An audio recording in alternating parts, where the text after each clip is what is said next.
Now, how deep are we really getting when we start talking like people were putting a hit? Like, wait, a hit? Well, I guess that's pretty much what it was, really.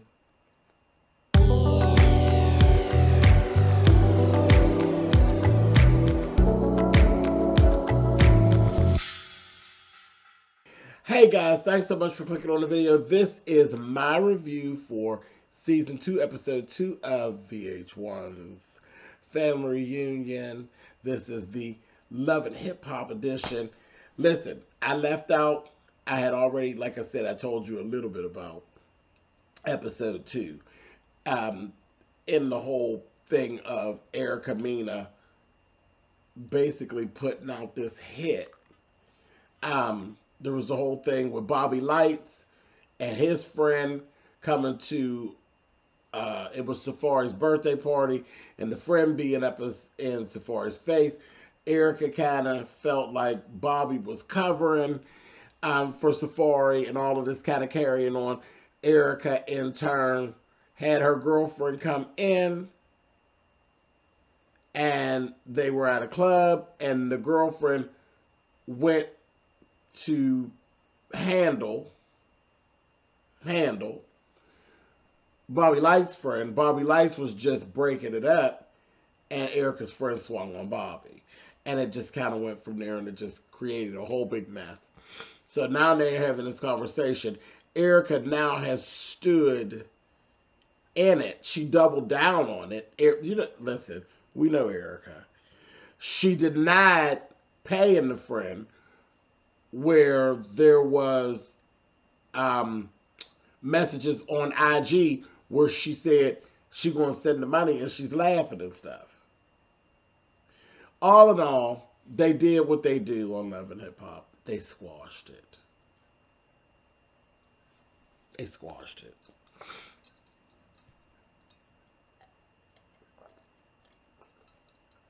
After Erica went into a whole thing and talked real smart, and then she started crying and saying that she has postpartum. Very Erica Mena style. I said, okay, cool, whatever. Bobby took the higher road and said, I understand. I see where you're coming from. They squashed it. I mean, one, he's a male, she's a female. The conversation can't go but so far. It's too much. You don't want to start talking about physical altercations, and then it involves a male and a female. It's not. It's a lose-lose for everybody all the way around. So it is what it is. They squashed it, and they was cool before. Bobby, listen, Erica is Safari's wife. Safari and Bobby are friends. There's no other thing to do other than squash it. Like, really. Come to, agree to disagree and move on. And that's what they did. That was cool. So I was like, yeah, thank God. And I'm glad it didn't carry on any longer than that. Then we had this whole situation where Yo-Yo, Erica, Mimi, and Brooke were sitting down talking. And they were talking about cheating and actually getting past cheating. And what can you do to get past cheating? Because, and listen, I'll say, for me, cheating, I ain't the best. Listen, I do a whole segment, Ask James, and I'll answer questions and stuff. I'll be the first to tell you I'm not the best when it comes to the cheating thing. Cheating is it's horrible. It is a horrible emotion that still to this day, at my age, there's nothing that I can equate it to. Nothing feels like being cheated on. There is a violation and a victimization and a disrespect that goes along with being cheated on. And it's available for everybody. That's one thing. Like $1 billion is not available to everyone. But those emotions that go along with being cheated on, those are available to every person in the world, no matter of your race, your age, your sex, your economics. That emotion is available to everyone, and it is one of the worst emotions that I've experienced being on the planet. There's just something about it. It is just it's just not good, and I don't do well. I don't do well in that area. See, that's that thing. You may say some horrible things to me, and my mouth, baby, that ain't no thing. I'll do a tongue spot. Come on, I'll tongue wrestle with you. I welcome it. Come on, come on. I'll clean you up, honey. Ain't no problem. I excel in those areas. But that cheating stuff, that makes me want to lay hands on you, do bad things to you, wish bad things for you, where I normally wouldn't go that route. It makes me want to hurt you. Period. All of that, because it's a lot of things that I can't stand. I don't like being lied to. I don't like being lied upon, and I don't like being lied to and disrespected. I don't like it. So it makes me want to hurt you. So I don't know, but they were talking about it, and the conversation was very interesting. Brooke actually told them how Marcus cheated on her when she was pregnant. That's even one of that's even worse. I can't even imagine. Pregnant? See, well, I don't, I can't be pregnant, but I can't even imagine if I'm pregnant. Then that means I'm doing something for you and I. I'm doing the unmentionable for you and I. I'm sacrificing me. I'm sacrificing my body, you know, being in danger. Because though having a baby is one of the most natural things, supposedly, for a woman, it's one of the most dangerous things that they'll ever do. Still in the day and age we're in, women still do die during childbirth. Now just think about that.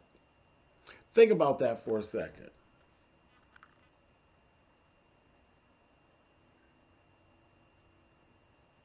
I'm trying to bring something that we created together into the world, knowing that when it comes time, I'll be miserable for 9 months. And then we get to the time to do it, and hell, I may not make it out. Hell, me or the baby may not make it out.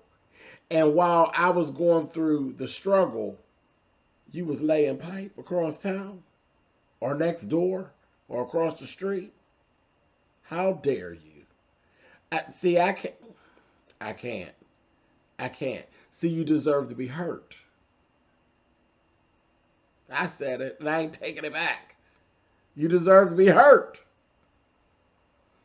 I can't get with that cheating thing. Anyway, but that was very interesting. Yo-Yo kind of put it into perspective, like, look,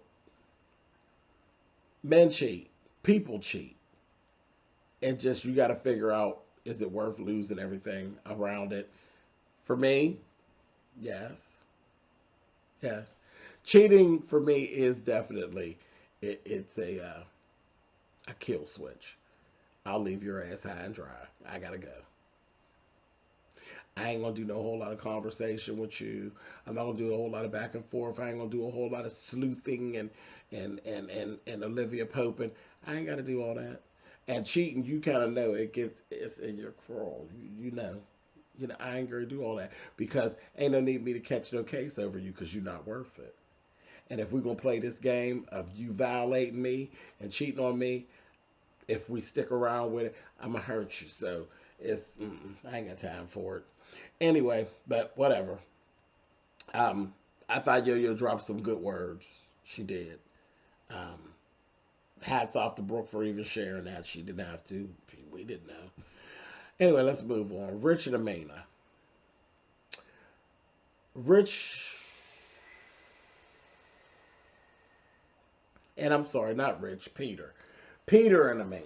Peter and Amina are having this little conversation. You know, there's still this thing with Cisco and Peter, back and forth, back and forth, back and forth. And you know, Amina got mixed up in the midst of that. She stayed the night over at his house, and he feels like they slept together, and she basically told him, we did not do anything. It was just some flirting and made out a little bit. See, you know, I don't like the make out game. That made out. Because made out means a lot of different things. So I just said, I'm going to leave this here. And then we revisited it. We revisit this conversation in episode 3. So just hold on and watch my episode 3 video. I'm going to hold off on it because I've already watched episode 3. But y'all, we will discuss Miss Amina and Mr. Cisco, yes, again, in this little conversation here in episode 3. Oh boy, will we. Anyway, Cisco was up on his balcony flirting. Basically, Peter and Amina's down there picking, you know, being outside his window and all of that. And it's like this little back and forth thing. I mean, that's a nasty little dance you danced. Best friends.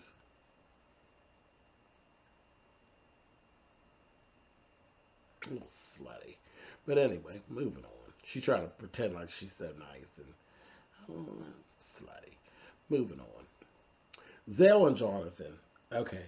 In this episode, there was a lot. I said, where are we going? This ain't going to end well. I said, this is just the beginning of something that's going to go down. Zell and Jonathan, this thing about gay and black. They both was getting on my nerves. Zell kept making these comments about Bobby and Jonathan, that he's not as gay as them. But Zell, see, that's a shit I don't like. Because it's always wrapped and enthralled with delusion. Zell, you are very much just as gay. And what is that, gay as? You are just as much effeminate as them two. Zell, your clothes are ridiculous. Ridiculous. You, first of all, Jonathan, as far as what Jonathan wears, Jonathan just be sharp. Let's just call it what it is. Jonathan's ass be clean. Zell, you dress like a gay clown. Always. Bobby Lights is very flamboyant, but be sharp. Bobby wears a lot of different pieces and special made stuff and a lot of designer things. You are a designer of some sort or a stylist of some sort, and you wear some weird stuff. You dress like a gay clown. You always have ever since we met you. You were that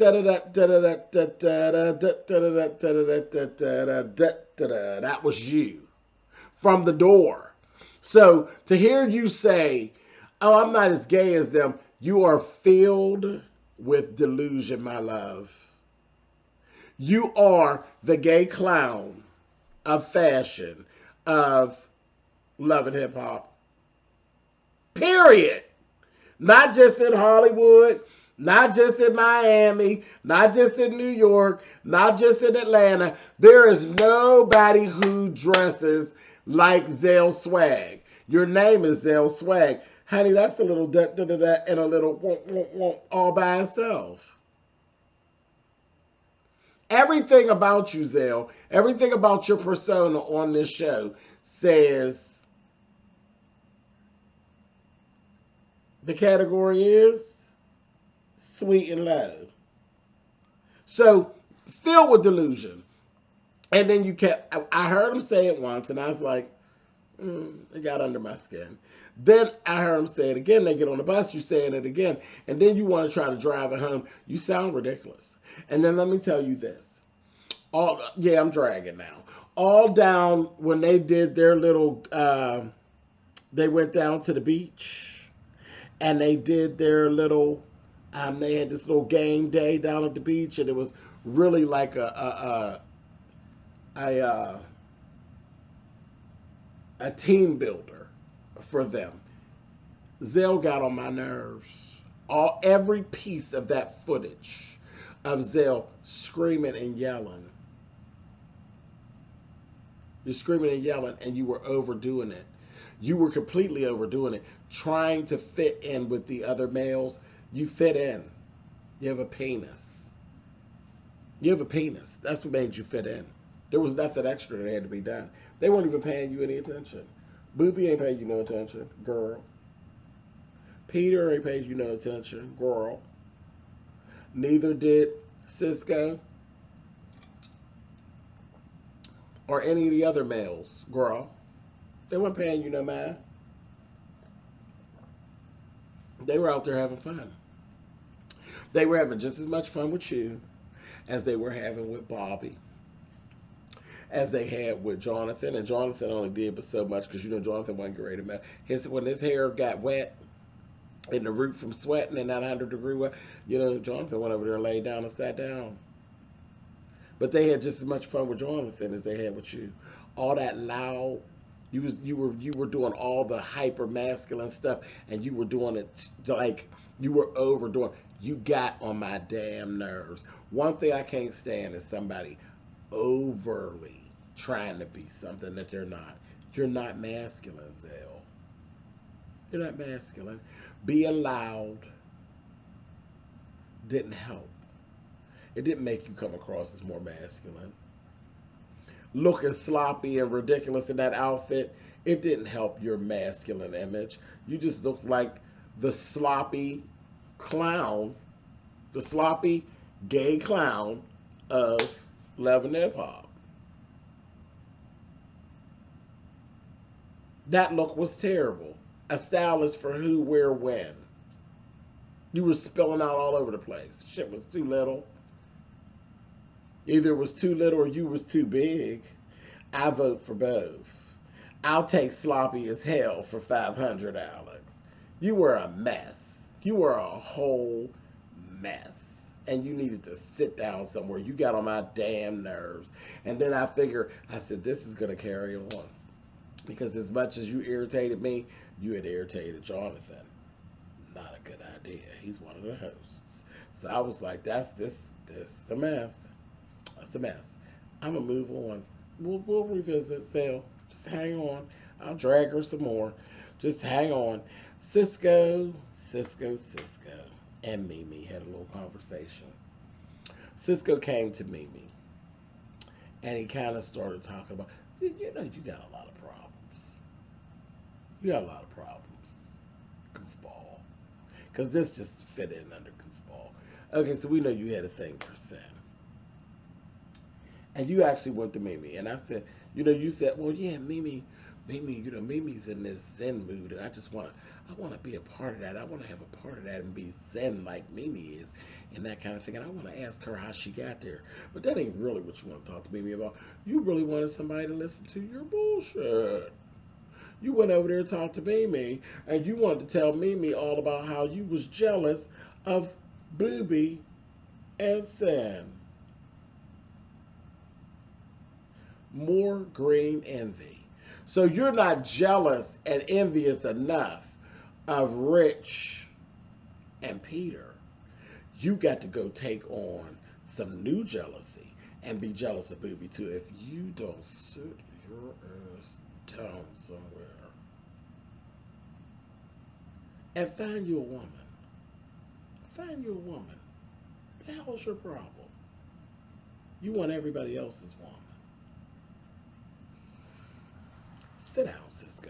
You're stupid. Anyway, moving on. Safari showed up. Erica's been having the time of her life. See, Erica playing Get Back. Get Back, Get Back. That's what Erica, it took me a minute to figure it out. Erica playing Get Back. So all that shit that she was doing down there with Rich, you know, Rich been at her this whole time. You living your best life. You to feel wanted again. To be that girl. You was having a ball. When Safari showed up, you was mad, girl, because you knew it was over. You couldn't do no more of that because you wasn't gonna do that in his face because you doing his snap out. So you wasn't gonna do all that in his face. But you thought all that getting back, it was cool, long as you know, because you know when they go in the run back, that's when he'll see it. But you ain't bold enough to do that right up in his face. Her whole mood shifted, and it was. I said, oh, now she's so sad. And I think what's going to happen, Erica's going to do what Erica does. Erica's going to be as nasty as Erica want to be. Erica going to be the Erica that we all know she can be. But now she got something to fall back on and cry about, which is her 2 children and postpartum depression. And I ain't going, Erica. Sorry. That's it. That's all I got for this episode. We're going to move on to episode 3. Keep watching because I got some more to say. Keep watching. Later.